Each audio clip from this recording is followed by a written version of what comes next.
ఇప్పుడు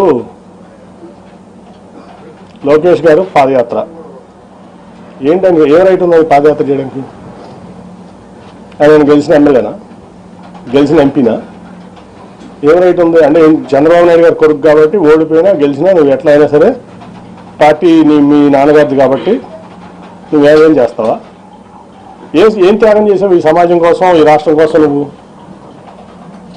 ఒక ఎంపీ వచ్చి నువ్వు ఓడిపోయిన ఎమ్మెల్యే, నువ్వు ఒక ఎంపీ వచ్చి నీకు జీహుదు రావాలా? గెలిచిన ఎంపీ, యాంటీవేవ్లో గెలిచిన ఎంపీ నీ యోగాలను నేను పాల్గొనాలా? ఎట్లా పాల్గొంటాను? ఏం ప్రోటోకాల్తో పాల్గొంటాను? నువ్వు ఆఫ్టర్ ఆల్ ఓడిపోయిన ఎమ్మెల్యే నా ముందు. ఆఫ్టర్ ఆల్ పార్టీ రిసోర్సెస్ వాడుకున్నావు, పార్టీ ఇన్ఫ్రాస్ట్రక్చర్ వాడుకున్నావు, మీ నాన్నగారి పలుకుబడి వాడుకున్నావు, మీ తాతగారి పలుకుబడి వాడుకున్నావు,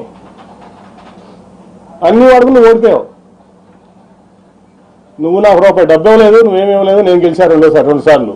నీ పార్టీని భుజాల మీద పెట్టి మోసా కృష్ణా జిల్లాలో 2013 నుంచి 14 ఎలక్షన్ అయ్యే వరకు నా ఆస్తులు అమ్ముకున్నా, వ్యాపారాలు మానుకున్నా. ఏ రైట్ ఉంది నీకు? ఏం త్యాగం చేసావు ఈ పార్టీ కోసం కానీ, సమాజం కోసం కానీ? నువ్వు ఏ రైట్తో యోగాలను చేసావు? ఏ రైట్తో నువ్వు సీనియర్ని శాసిస్తున్నావు?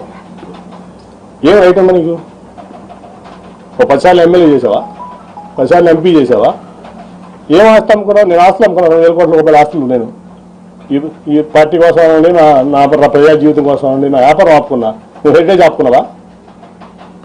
మీ నాన్నగారు వచ్చిన నుంచి ఇప్పటి వరకు మీ కుటుంబాన్ని ఆస్తి అమ్మింది ఈ పార్టీ కోసం. ఏం త్యాగం చేశాను? నువ్వు యోగాలను చేస్తావు, మమ్మల్ని అట్లున్నామంటావు. ఏం రైట్ ఉంది నీకు? జనసేన టీడీపీ కలిసి రేపు ఈ పొత్తులో భాగంగా